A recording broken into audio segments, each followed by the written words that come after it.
How you doing, YouTube? Matt Massa Beer Reviews back with a little bit of what is this, one of those smoothie beers? I would assume it says smoothie on it. It's B52 Brewing Smoothie Tart. This is a cranberry orange crumble sour.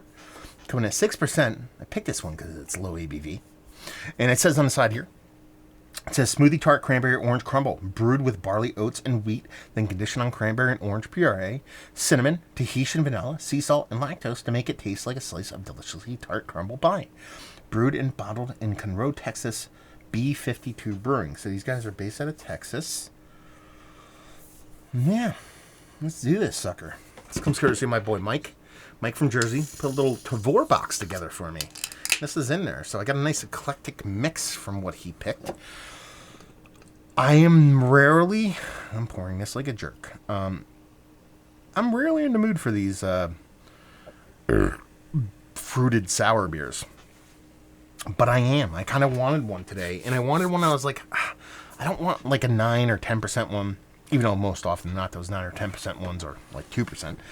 This is 6, so I was like, okay, this foots the bill. That head is dissipating infinitely quickly. It almost comes off as like a slight strawberry quick kind of coloration, so that's your kind of red raspberry and fruitiness, a little bit of orange kind of coming in there. Likewise, it's all right. It's cool. It's kind of a little bit kind of like you hired somebody from Fiverr to make a logo. I don't hate it, but it is what it is. And as far as the beer looks in general, it looks all the part of those new fruit smoothie kind of beers. So, yeah, give it a whirl, give it a nose. This smells exactly like something I remember in my life, and I don't know what it is. I mean, that lactose vanilla comes through. Very big. The cranberry's not that huge, even though there's a soft red fruit component in it. The orange doesn't really come off to me either. When I get it, very graham crackery for me. That's what it is. There's this kind of graham cracker component to it. When you're talking about cinnamon, that's probably what's doing it for me. Honestly, I forgot that I even said that. So cranberry orange. Okay, the cinnamon in combination with the vanilla and lactose, I think, is giving me, and probably that kind of a barley oats kind of combination, and even wheat, is giving me like a crackery note that ends up with the cinnamon and lactose. Very much kind of like a Christmassy graham cracker kind of vibe here. Not gonna say I hate it. Yeah, really comes down to the taste though. Cheers.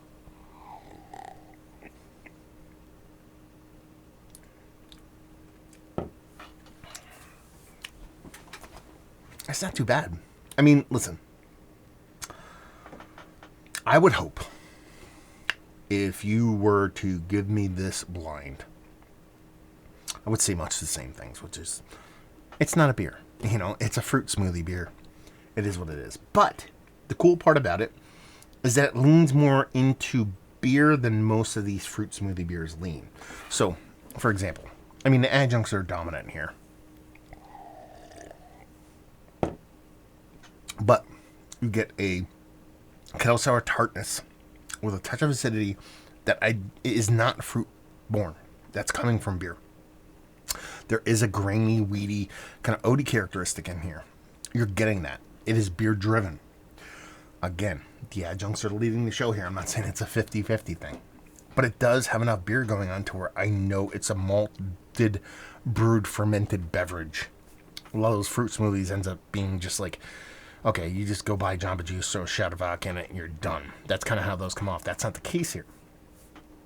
That graham cracker thing definitely comes off. So you get that kind of vanilla, which is bigger than the lactose. So I think that's kind of the key here, is that the lactose gives you the mouthfeel, gives you that softness, but then you have that Tahitian vanilla come through, and then marrying that with that cinnamon and with the way how much grains and how much grain forward this beer is, that's where that graham cracker portion of the show is coming in. The fruit definitely shows up in the taste. I'm not going to sit here and say if I drank this blind, I'd be like, oh, that's cranberry and orange. I would be like, there's fruit here. I probably wouldn't say orange or cranberry. I'm going to be honest with you. I'd say there's a fruit and I don't know what it is. When you know, it kind of makes a little bit more sense.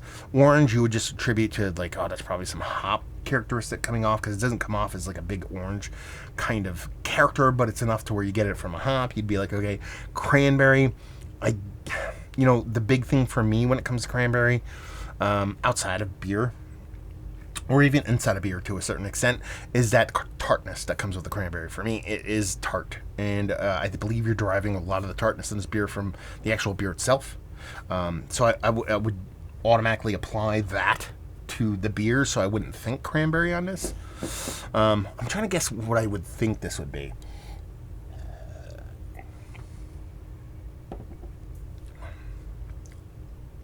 I don't know.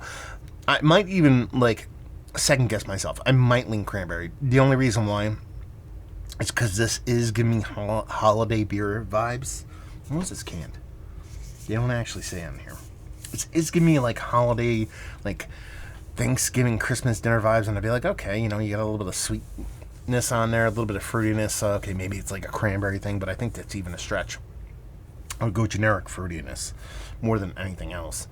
But it ends up being a fun version of a beer. I would put this in the classification that I do with, like, the Blender series from New Park, or some of those other breweries that lean more beer-centric in their kind of fruit smoothie beers. You know, this is not your 450 North. This is not your Answer. This is not your Veil kind of thing. This is a little bit more beer than fruit as far as based off of what those other ones typically provide. In a very fun way. I like this. I do. I think it's a fun beer. I think it's a fun beverage that happens to be a beer. That's probably the best way I can phrase it. And I dig it. I'm going to drink this whole can. Let's put it that way. I don't say that a lot about these fruit smoothie beers, but I'm going to drink this whole one. It's going to be fun. And I probably drink this a little bit warmer than I typically do. It's kind of fun. So yeah, let's talk about it. Is this one of the better fruit smoothie beers I've had as of late? Yes. Is it Mount Rushmore status? I don't know. I feel like I want to keep it out, though. I do. I don't know why. I can't give you a solid answer on that one. I feel like there's other ones that have done me just a skosh better. I think there's probably 4 of them. Can I name them? Blenders, obviously, like I mentioned previously, but it's worthy of being in there. That's the conversation. Value and availability on this, no idea. It is Tavour. It can be had. Like I've said on all these beers that Mike sent me from Tavour, basically, if you haven't watched any of the other reviews, or if I put this up early, he basically built a box in Tavour and sent it to me. So it's not like he, like, bought them in his local area. He kind of built the box online and sent them to me. So my big curiosity for these beers are, how much are they on Tavour versus how much are they cost based off of, like, local regionality. So if this is a shelfie by you, or this brewery is close to you, how much did this cost you on a shelf or at the brewery? And conversely, how much, Mike, did you pay on Tavour? And leave you with, if you like what we like this beer. If you like those fruit smoothie beers, but you just want a little bit more beer than fruit smoothie, even though it is more fruit smoothie than beer, but way more than those other characters, you'll like this. So there you go. Our review in the books. Hopefully you guys enjoyed it. Down there, if you want to talk about it, Massive Beers. If you want to check me out in the social media stuff, and Beer Massif for the podcasting. Hopefully you guys enjoyed your review. Hopefully you're enjoying a little bit of B52 right now. Hopefully you're doing a rock lobster. Cheers.